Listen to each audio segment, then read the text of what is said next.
벌써 여러분 8월 첫 주입니다. 많이 덥죠. 무더위와 삶의 고단함으로 많이 지칠 때가 아닌가 싶습니다. 한 번씩 휴대폰을 특별히 쓰지 않았는데도 이 많이 방전이 될 때가 있습니다. 그처럼 우리가 뭐 특별히 한 것도 없는데 쉬이 피곤하고 지치는 그런 때라고 볼 수 있습니다. 여러분, 이런 때일수록 우리 마음을 좀 쉬게 해야 할 필요가 있습니다. 고요하고 한가한 시간을 여러분이 가지면 참 좋을 것 같습니다. 예배가 여러분에게 영혼의 귀한 안식처가 될 수 있기를 바랍니다. 또 올림픽 승전보가 여러분 마음에 또 좋은 측량제가 되면 좋겠습니다. 어제 기분이 꿀꿀하다던 우리 아이도 여자 배구가 일본한테 극적으로 이기는 그 모습을 보고 뭐 밤이 늦도록 기분이 좋다고 그렇게 말을 하더군요.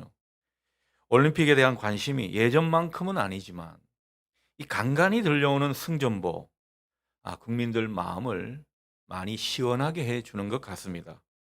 이번 한 주도 여전히 무더울 것입니다. 그렇지만 틀림없이 이 무더위는 한풀 꺾일 겁니다. 오는 토요일이 가을의 문턱에 들어선다는 입추라 그렇습니다. 여러분, 무더위도 다가오는 가을의 그 기세 앞에서는 맥을 못 추는 것이 또 자연의 이치 아닙니까? 어제 몇몇 교우들 전화 신방하면서 제가 되레 힘을 받았습니다. 어려운 중에도 다들 씩씩해 보여서 그렇습니다. 제가 걱정을 괜히 했다 싶을 정도로 얼마나 씩씩한지 모릅니다. 육체적으로, 경제적으로 힘든 시기인데도 잘 지내고 있다면서, 하나님 은혜로 잘 살고 있다면서 오히려 저를 걱정해 주었습니다. 다들 자신보다 못한 사람들을 걱정하면서 감사의 마음 또한 잊지 않았습니다. 제가 위로를 주려다가 되려 위로와 힘을 받았던 모습입니다. 참 감사했습니다. 하나님의 은혜가 아닐 수 없습니다. 어린 물고기 이야기를 하나 들려드립니다. 어린 물고기 한 마리가 어른들이 말하는 이 바다라는 곳에 가보고 싶었습니다. 꼭 거기에 가보고 싶었습니다. 그래서 하루는 용기를 내서 어른 물고기에게 물었죠. 저 바다에 가고 싶어요. 바다는 도대체 어디에 있나요? 그러자 어른 물고기가 참 황당하죠. 뜨악한 표정을 지으면서 이내 웃으면서 대답을 합니다. 네가 있는 곳이 바다란다. 여러분, 우리도 때로는요, 이 어린 물고기와 같을 때가 있는 것 같습니다. 하나님의 은혜 속에 살고 있으면서도 그 은혜를 느끼지 못하는 거죠. 그러나 내가 살고 있는 데가 은혜의 바다라고 느끼는 게 영성입니다.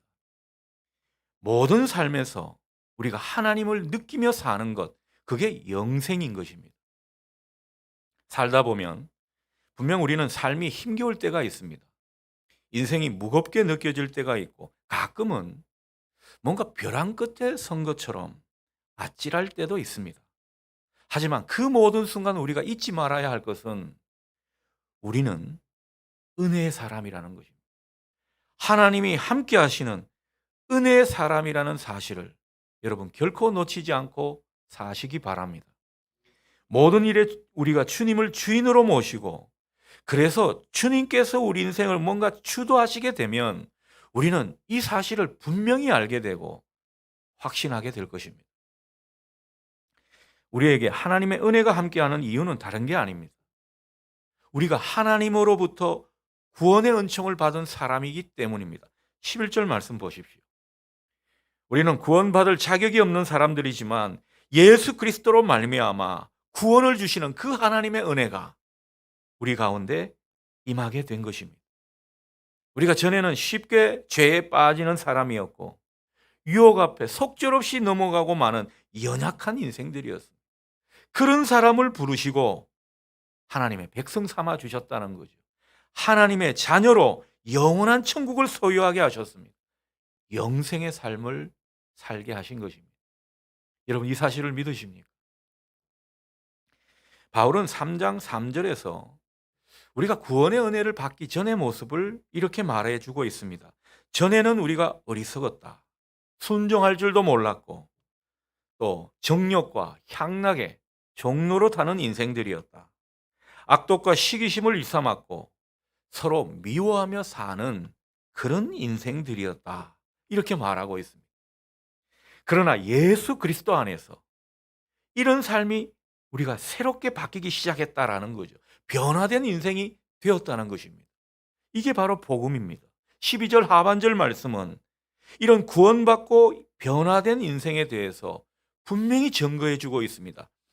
경건하지 않은 것과 이 세상 정욕을 다 버리고 신중함과 의로움과 경건함으로 이 세상에 살아가게 해 주었다. 이렇게 우리에게 말씀해 주고 있습니다. 한마디로 우리가 옛사람의 모습을 벗어버리고 점점 새 사람의 모습을 나타내며 살더라. 이 말씀입니다. 그 새 사람의 모습의 중요한 모습은 14절 하반절처럼 하나님의 친백성으로 선한 일을 열심히 하는 이 모습입니다.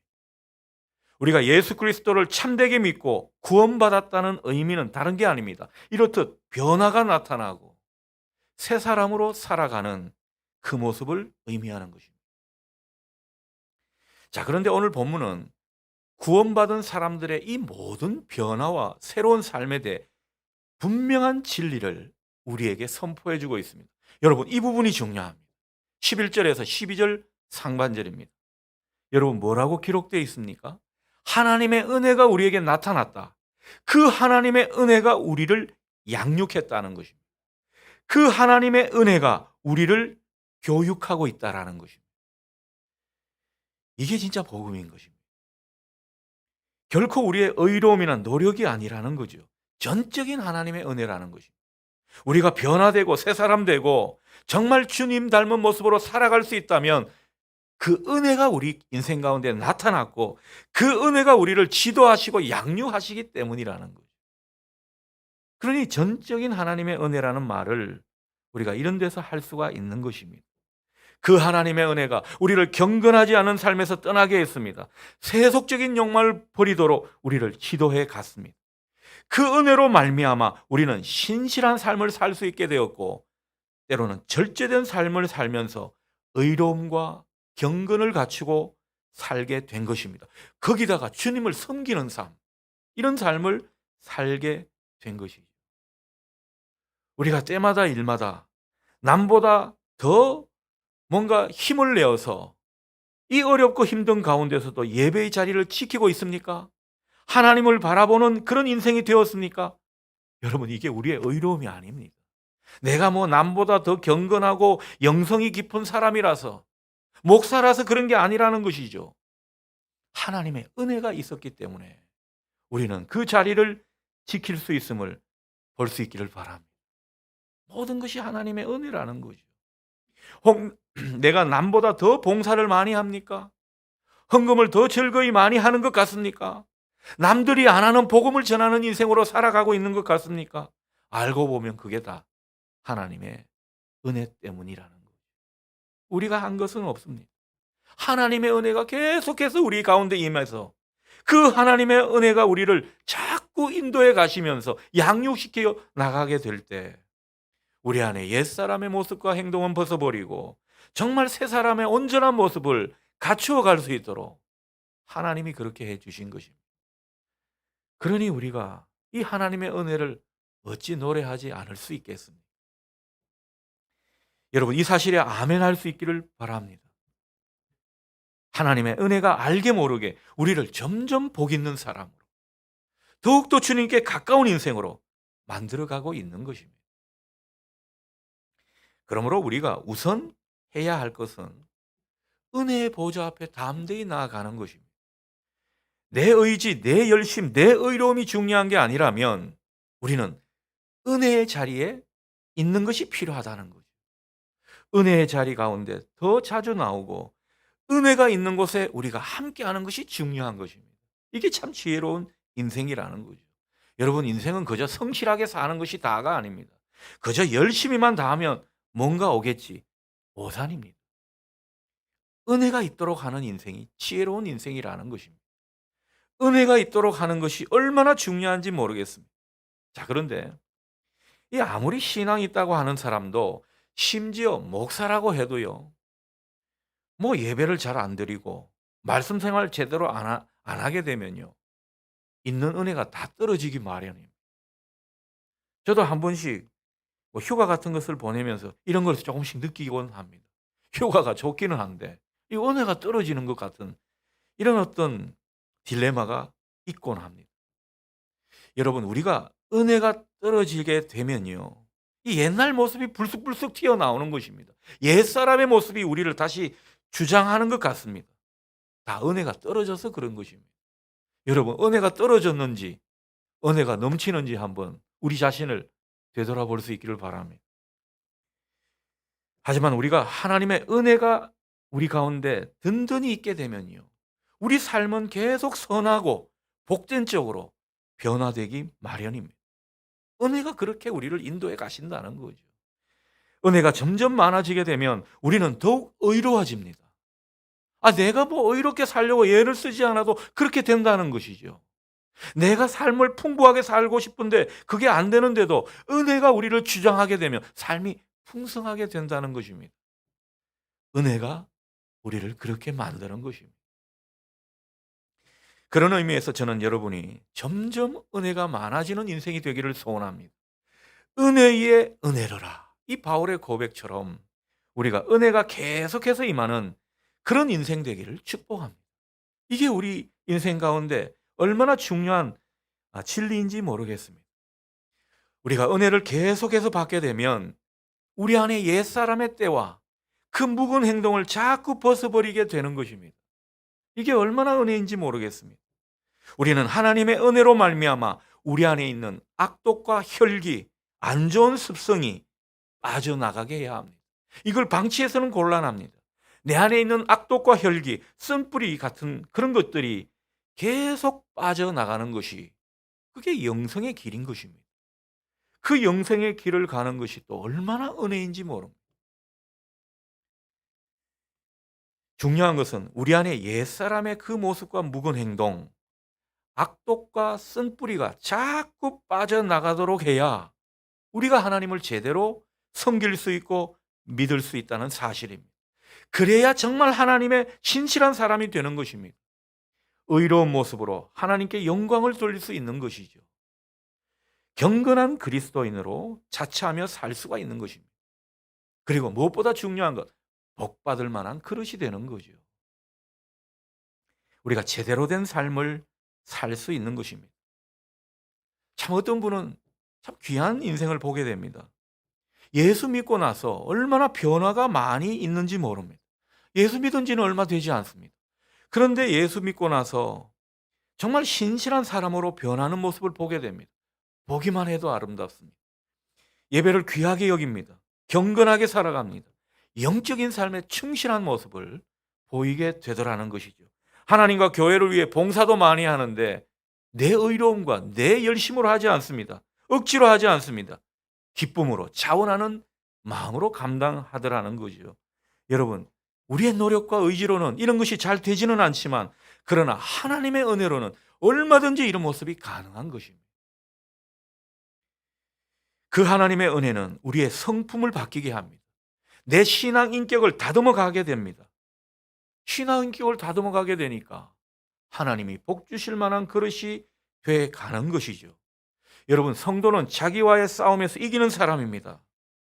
우리는 끊임없이 분투하는 사람입니다. 자기하고 싸우는 그 싸움이 어떤 것입니까? 하나님 주시는 그 은혜로 말미암아 자꾸만 변화되는 인생, 그것이 자기를 이기는 길입니다. 여러분, 하나님께서 우리에게 변화되는 인생, 새 사람으로 살라고 당부하시는 이유가 무엇입니까? 나를 이기는 길이고 그래야 내가 행복한 것입니다.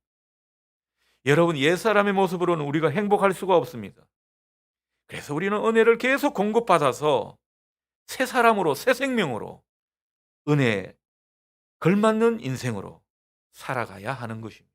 그러니 하나님의 은혜를 공급받는 것이 그것도 계속 공급받는 것이 얼마나 중요한 일입니다. 또한 이 은혜는 13절을 보게 되니까 우리에게 복된 소망과 영광의 주님을 기대하도록 그렇게 만들어 간다고 말씀합니다. 여러분, 소망과 주님에 대한 기대는요, 미래에 관한 것입니다. 현재에 관한 것이 아니에요. 미래에 관한 것 아닙니까? 그런데 이게 중요하다는 것이죠. 이 미래에 관한 것이 우리에게 있는 소망과 주님에 대한 기대가 우리의 현재 삶을 바꾸어 가더라는 거죠. 그게 능력이 되더라는 것입니다. 그래서 성경은 복된 소망이라고 말씀하고 있는 것입니다. 은혜가 우리에게 복된 소망과 주님을 향한 기대가 더욱 일어나도록 만들어 간다는 것입니다. 은혜가 이렇듯 중요합니다. 자, 이쯤 되면 이런 생각이 들죠. 아니, 은혜가 그렇게 중요하면 우리가 어떻게 하면 은혜 안에 있는 삶을 지속할 수 있습니까? 이 문제가 되겠습니다. 여러분, 분명히 알 것은요, 은혜는 그저 주시는 선물이지만 우리가 은혜 위에 은혜를 더하는 삶을 사는 것은 그저 되는 것은 아닙니다. 뭔가 하나님께서 그렇게 하시려고 해도 건덕지가 있어야 합니다. 발판이 우리 가운데 있어야 한다는 것이죠. 그럴 때 우리 가운데 은혜 위에 은혜가 계속 임하게 되는, 그래서 변화가 지속적으로 일어나는 삶을 살게 되는 것입니다. 자, 그렇다면 여러분, 은혜가 지속되게 하는 방법이 무엇입니까? 요한복음 15장에 나오는 포도나무 비유, 여러분 잘 아실 겁니다. 지난 수요 예배 때도 이 본문을 우리가 함께 나눈 적이 있습니다. 그때 무슨 말씀을 하셨습니까? 포도나무 가지는 포도나무에 잘 붙어 있어야 된다. 그래야 진액이 잘 흘러 들어온다. 이 말씀을 나누었습니다. 여러분, 우리가 예수님께 붙어 있어야 그 은혜의 진액이 우리 심령 가운데, 우리 인생 가운데 잘 흘러 들어오는 것입니다. 주님께 붙어 있어야 하고 주님께 집중해서 주님이 우리 삶의 중심이 되도록 하는 것이 주님께 붙어 있는 모습입니다. 그래서 우리는 예배로, 말씀과 기도로 주님을 붙잡고 주님을 향하여 주님을 찾는 모습으로 나아오게 되는 것입니다. 자, 그런데 안 좋을 때는 그렇게 주님을 찾다가 좀 좋아지면, 좀 살만하고 괜찮다 싶으면 그렇게 주님을 찾지 않는, 이런 모습이 아니라 언제나 주님을 찾고 언제나 주님과 함께 하려고 하는 그 마음, 그 동기가 우리 가운데 은혜가 계속 흘러 들어오게 만드는 중요한 이유가 되는 것입니다. 여러분에게 이 모습이 있기를 바랍니다. 내 관심과 열정이 주님께 향해 있으라는 거죠. 여러분, 내 관심과 열정은요, 어느덧 세상을 향해 있을 때가 많습니다. 뭐 돈에 너무너무 오리엔티드 되어 있든지, 아니면 사람에게 너무너무 관심을 향하게 되어 있든지 그렇다라는 거죠. 언제나 예배는 우리의 마음을 하나님께로 돌리는 것입니다. 예배 가운데 여러분이 더욱더 주님을 향하게 될 수 있기를 바랍니다. 그래서 우리 주님이 뭐 인생의 주인이라고 말만 하는 것이 아니라 정말 우리 삶의 중심이 되도록 그렇게 하는 것, 여러분, 이게 은혜를 우리 삶에 지속적으로 흘러 들어오게 하는 첫 번째 비결인 줄 믿으시기 바랍니다. 자, 두 번째 비결은요, 우리가 구원과 은혜를 주신 목적을 생각하면 이해가 쉽습니다. 14절 보십시오. 우리가 은혜 없을 때 모습을 어떻게 표현하고 있습니까? 불법의 사람이었다.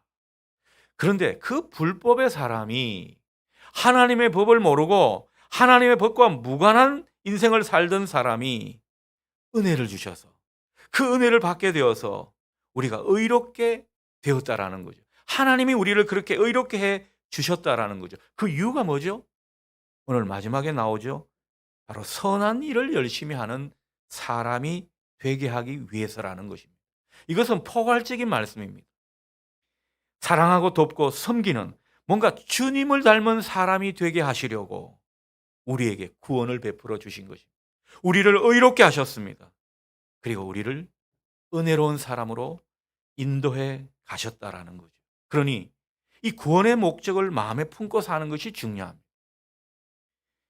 그러므로 늘 은혜 안에 사는 사람은요, 은혜가 계속해서 임하여서 그 은혜로 변화되는 사람은 어떤 사람입니까? 바로 주님을 닮아가고 주님의 마음으로 사는 사람입니다. 우리가 주님께 집중하고 주님께 마음을 향하다 보면요, 우리 안에 주님의 효과가 나타나는 것이죠. 그래서 그 주님의 마음으로 우리도 착한 일을 하게 되고 선한 사업을 하게 되고 주님의 그 마음으로 구제와 선교의 열심을 내게 되는 것이죠. 이게 은혜 속에 사는 사람의 모습인 것입니다. 기회만 있으면 복음을 전하려 합니다. 기꺼이 하나님의 도구로 쓰임 받고자 하는 것입니다. 이런 사람이야말로 하나님의 은혜를 계속해서 경험하며 사는 사람입니다.